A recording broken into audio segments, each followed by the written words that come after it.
hanba. Alebo ako na dlhy. Mňam, mňam, mňam, čo si dám? Moja vzácna váza.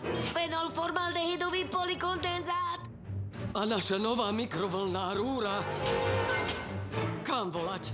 Lampáreň? Od hanby sa prepadnem?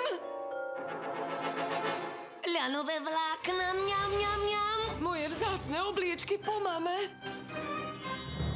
Polyakrylová živica, Naša svadobná fotografia v zlatom ráme.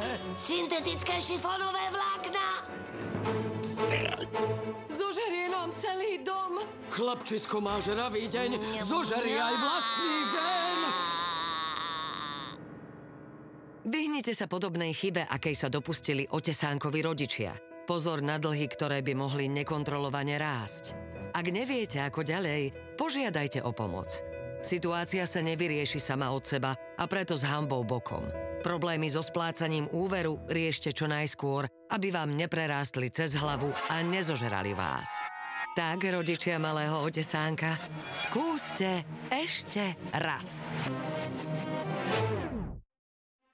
Tu pomôže len vhodný poradca. S nasledovným krokom hanba musí bokom.